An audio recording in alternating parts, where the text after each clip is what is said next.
বিষয়টা নিয়ে আগেও একটা ভিডিও বানিয়েছিলাম কিন্তু তখন একটা পয়েন্ট, খুব গুরুত্বপূর্ণ পয়েন্ট, এটা আমি মিস করে গেছিলাম এবং কেন যে মিস করেছিলাম আমি জানি না। তো বিষয়টা কি? বিষয়টা হলো যে ওই যে মুস্তাফিজ, বাংলাদেশের একজন ভালো ক্রিকেটার, বাঁহাতি বোলার, তাই না? তো সে তো প্রত্যেক বছরে যে ভারতের IPL Indian premier league T20 সেখানে খেলাধুলা করে। তো এইবার সে KKR এর দ্বারা কৃত হয়েছিল মানে নিলামে KKR তাকে 9 কোটি প্লাস সামথিং টাকা দিয়ে কিনছিল। কিন্তু ঘটনা তো ঘটে গেছে উল্টো। এখন যেহেতু ভারত এবং বাংলাদেশের রাজনৈতিক অঙ্গন খুবই উত্তপ্ত এবং বিশেষ করে বাংলাদেশের পক্ষ থেকে ভারতের প্রতি যে ঘৃণার বহিঃপ্রকাশ, এটা তো আমরা গত প্রায় 15-16 মাস ধরে দেখছি। এবং এটা কিন্তু আসলে প্রশমিত তো হয়ই নাই, উত্তরোত্তর এগুলো বৃদ্ধি পেয়ে গেছে, তাই না? ঠিক এমনই মোমেন্টে গোপনে এই যে KKR, যার নাকি মালিক, একটা বড় অংশের মালিক হয়তো বা শাহরুখ খান, মনে হয় যে তারই ব্যক্তিগত আগ্রহে এই মুস্তাফিজকে ওই দলে নেওয়া হয়েছে। এখন বিগড়ে বসেছে কারা? ভারতের লোকজন, সাধারণ যে হিন্দু জনগণ, তারা কিন্তু বিগড়ে গেছে। এবং অতঃপর এই আইপিএলে এই মুস্তাফিজকে কিন্তু আর খেলতে দেওয়া হচ্ছে না তাদের দাবির প্রেক্ষিতে।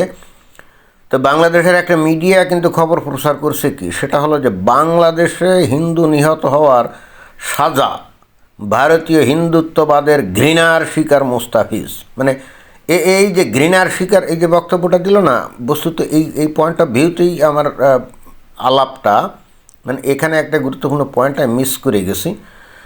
এখন বিষয়টা হচ্ছে যে এই যে মুস্তাফিজ একজন ভালো প্লেয়ার, অবশ্যই সে আইপিএলে খেলার যোগ্যতা রাখে বলেই তো তাকে কোটি কোটি টাকা দিয়ে কিনছে, তাই না? বিষয়টা তো এমন না যে কেউ তাকে মানে জাস্ট মনের খেয়ালে তাকে টাকা দিয়েছে। এখন ভারতের লোকজন কেন খেপে গেল? ওই যে বাংলাদেশে দীপু চন্দ্র দাস নামে একজন হিন্দুকে কি করছে, মিথ্যা অভিযোগ দিয়ে। ঘটনা যদি সত্য হতো তাহলেও না এটার একটা যৌক্তিকতা থাকতো। সে নাকি নবীকে অবমাননা করছে এবং এটা কমপ্লিটলি একটা মিথ্যা অভিযোগ ছিল, যেটা নাকি পরবর্তীতে বিভিন্ন খবরে আমরা জানি।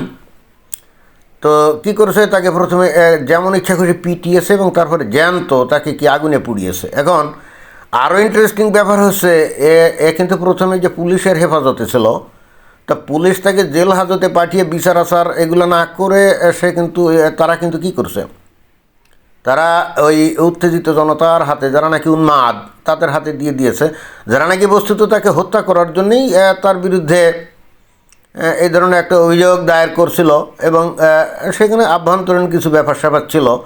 এবং কি অদ্ভুত ব্যাপার, একটা হিন্দু ছেলে এসে কাজ করে কোনো একটা জায়গায়, গার্মেন্টসে কোন জায়গায়, এখানে মালিকদের সাথে তার হয়তো ওই শ্রমিকদের দাবি দেওয়া এগুলো নিয়ে তার একটু মনোমালিন্য ছিল এবং তাকে শুধুমাত্র ওই কারণে তাকে এখন মেরে ফেলতে হবে। তো কী করা যায়? এমনি তো আর মেরে ফেলা যায় না। তো ঠিক আছে, এখন তার বিরুদ্ধে কী করতে হবে, নবীকে অপমান করছে, তাই না? অশ্লীল কথা বলছে। যদিও পুলিশ পরবর্তীতে কিন্তু বারবার বলছে না, এই ধরনের কোনো প্রমাণ তার ক্ষেত্রে পাওয়া যায়নি। এখন একটা ছেলে শুধুমাত্র হিন্দু হওয়ার কারণে তাকে খুব সহজ শিকার বানানো হবে মিথ্যা অভিযোগ দিয়ে, এবং এরপরে এই ভারতের হিন্দুরা কি চুপচাপ থাকবে? না, ভারতের হিন্দুরা তো চুপচাপ থাকতে পারে না। এই যে মানে হিন্দু ব্রাদারহুডের এই ব্যাপারটা, এটা তো তারা মুসলমানদের কাছ থেকে শিখছে। কারণ ওই যে ফিলিস্তিনে গাজায় যখন যৌক্তিক কারণ আত্মরক্ষার জন্য যখন ওই ইসরায়েলি সৈন্যরা ঝাঁপিয়ে পড়লো, নারী শিশু মারা যাচ্ছিল, তখন বাংলাদেশের মুমিন মুসলমান ওই গাজার অধিবাসী ফিলিস্তিনিদেরকে চেনেও না, শুধুমাত্র ধর্মীয় কারণে বাংলাদেশে কত মিছিল মিটিং, খালি কি বাংলাদেশ, গোটা পৃথিবীর বিভিন্ন দেশে, উন্নত দেশগুলো তো আমরা দেখছি কত মিছিল মিটিং। তো এটা কী কারণে করেছিল? মুসলিম ব্রাদারহুডের আদর্শায়িত হয়েই তো নাকি? হিন্দুদের মধ্যে কিন্তু দীর্ঘকাল ধরে এই ধরনের হিন্দু ব্রাদারহুডের কিন্তু কোনো ধ্যান ধারণা ছিল না। আমরা অতীতে কখনো দেখি নাই, খুব একটা বেশি দেখি নাই। এই বিগত কয়েক বছর ধরে দেখি, যখন থেকে যে ভারতে ওই যে বিজেপি দলটা ক্ষমতায় আছে, তখন থেকে আমরা দেখি বিশেষ করে বাংলাদেশে হিন্দুরা নির্যাতিত হলে সেখানে তারা এটার প্রতিবাদে মুখর হয়ে ওঠে।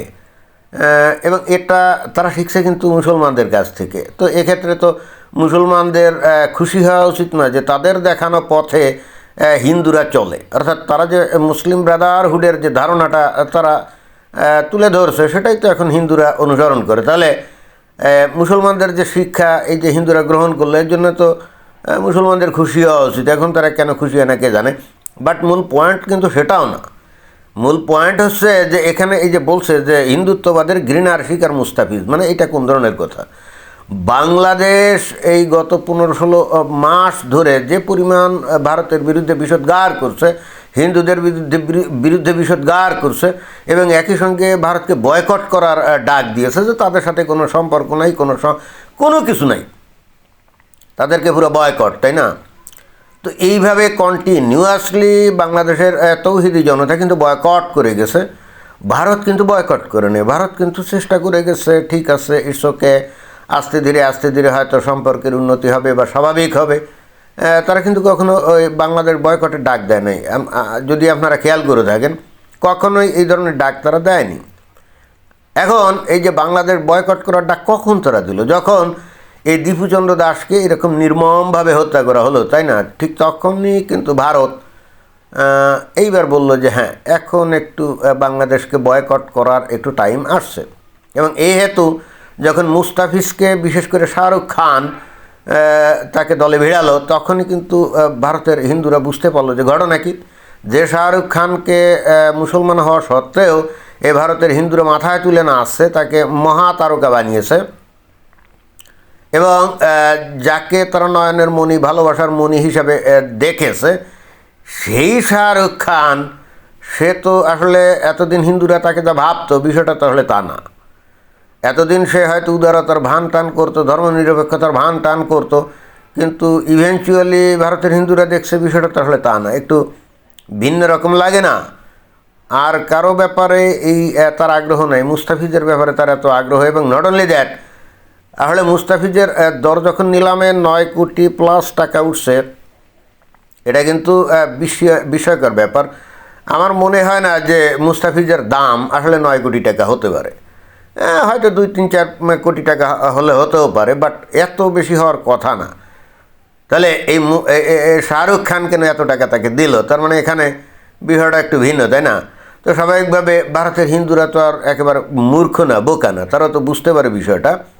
তো এতদিন ধরে বাংলাদেশ যে বয়কটের ডাক, এই যে ভারত বয়কটের ডাক দিচ্ছিল, তো এইবার ভারতের লোকজন চিন্তা করলো এবার আমরা একটু হালকাভাবে বাংলাদেশকে বয়কট করি। আর যখনই সেই বয়কটটা করলো, তখনই ভারতের লোকজনরা কি হয়ে গেল? ঘৃণা উদ্রেককারী, মানে ঘৃণা উদ্রেককারী হয়ে গেল। আর বাংলাদেশের লোক এই যে বিগত মাসের পর মাস ধরে ভারতের বিরুদ্ধে বয়কটের ডাক দিল, ঘৃণাপূর্ণ বক্তব্য প্রকাশ করলো, ভারতের 7 সিস্টার্স দখল করে নিবে, স্বাধীন করে দিবে, গাজওয়াতুল হিন্দ করবে, 50 লক্ষ জিহাদি রেডি আছে ভারতের বিরুদ্ধে যুদ্ধ করার জন্যে। তো এইগুলো কি প্রেম এবং ভালোবাসার ডাক ছিল, বা ভারতের প্রতি কি প্রেম ভালোবাসার কথা ছিল? তো এখন এদের দেখা দেখি এখন ভারত যদি বাংলাদেশকে বয়কট করা শুরু করে, তখন সেটা ঘৃণা হয়ে যায়। আর বাংলাদেশের তৌহিদি জনতা যখন ভারতের বিরুদ্ধে বিষোদ্গার করে, সেটা হয় প্রেমের বাণী, তাই না? মানে বিষয়টা কি এরকম নাকি? আমি আসলে এই পয়েন্টটাই ওই আগের ভিডিওতে ভুলে গেছিলাম, যে বাংলাদেশের তৌহিদি জনগণ কন্টিনিউয়াসলি ভারতের বিরুদ্ধে বিষোদ্গার করবে, হিন্দুদের বিরুদ্ধে বিষোদ্গার করবে, শুধু ধর্মীয় কারণে, এখানে অন্য কোনো কারণ না, ধর্মীয় কারণে বিষোদ্গার করবে এবং ভারতকে বয়কট করবে। এটা হচ্ছে কি প্রেমের বাণী, মহান বাণী। বাট বাংলাদেশের এই ঘটনার প্রেক্ষিতে যখন ভারত হালকাভাবে ওই বাংলাদেশের তৌহিদি জনতার কাছ থেকে শেখা যে বয়কট, সেই বয়কট যখন তারা করবে বাংলাদেশের ক্ষেত্রে, কোনো ক্ষেত্রে, এখন এই ক্ষেত্রে ওই মুস্তাফিজের ক্ষেত্রে ঘটছে যে মুস্তাফিজকে বয়কট, তখন সেটা হয়ে যাচ্ছে প্রচণ্ড ঘৃণার বাণী, বুঝছেন? তো এই হলো বাংলাদেশের তৌহিদি জনতা, মুমিন মুসলমানদের মনস্তাত্ত্বিক মাইন্ড সেট আপ।